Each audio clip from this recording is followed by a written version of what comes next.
All right, guys. As promised, week three of honestly, it feels like a season. It feels like a season. This last week was a lot. Week three of the Artist's Way, this lovely course I'm doing, is officially finished. So it's actually Monday, so I'm one day late, but it should be okay.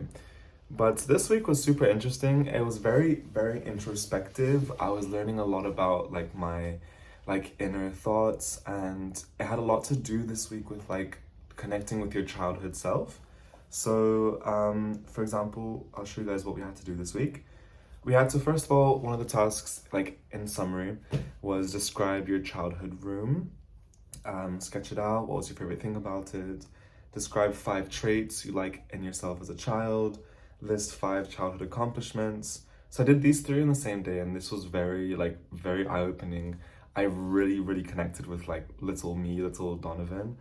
Um, then it was also habits. Look at your habits. Some of them interfere with your self-nurturing and cause shame. Do you have any that you don't like? So list out your rotten habits, and then list out rotten habits that are more subtle.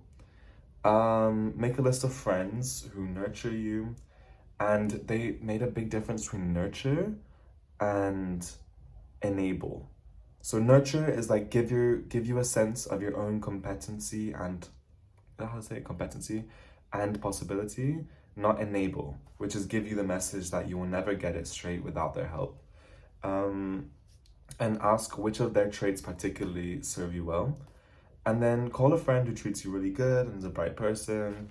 Inner compass, an instinct that points us towards health, basically telling us to do like an activity for ourselves.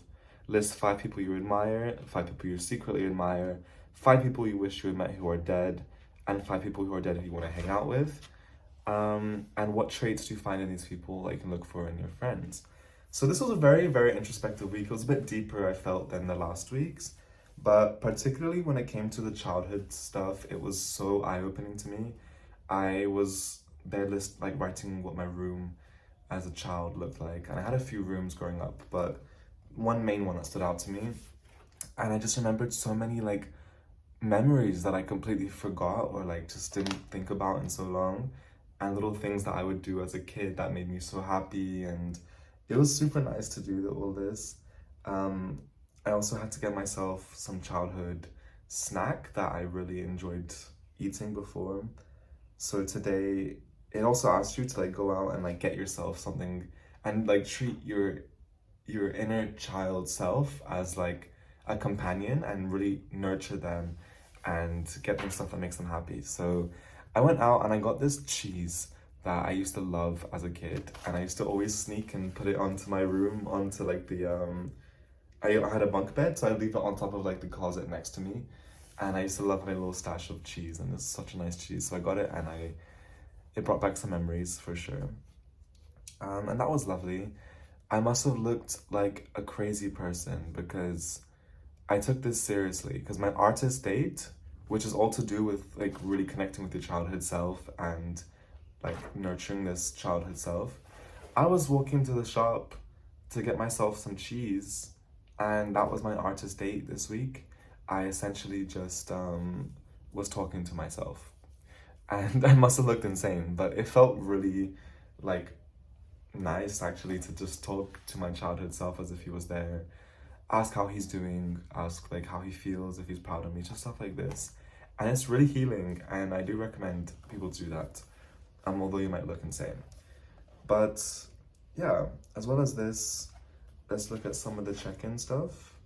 How many days a week did you do your morning pages? I actually did mine every single day, which I'm very happy for this week. And the experience for me was good. I think the first few days, the last week was a bit challenging with morning pages. I felt like I was forcing stuff and didn't have much to talk about. But I think recently it's been flowing a little better the last 3 days, um, where it really feels like I just need to like sit down and like just take out my pen and just start writing. And it helped me to be quite introspective. My favorite task was actually, I did it today. It was the one where you have to like list 5 people you admire and what traits they have that help you can cultivate into yourself. And also I love to do what was it? I think it was this one. Some rotten habits that are subtle.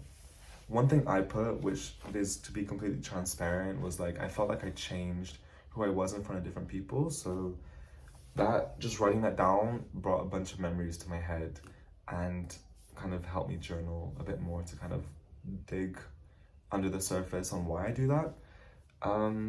But yeah, this week was very interesting. Probably my best one so far, I would say, in terms of breakthroughs. But of course, it's a small process and it's supposed to be slow and it's supposed to be very rewarding in the end. And every week does help a lot. So yeah, I'm just really glad I'm being consistent. This is what I was scared of.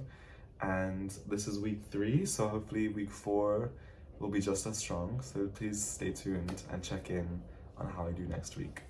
So thank you guys for watching and stay tuned for more stuff coming. I recorded a demo the other day for a song I'm really excited about. So stay tuned. Bye.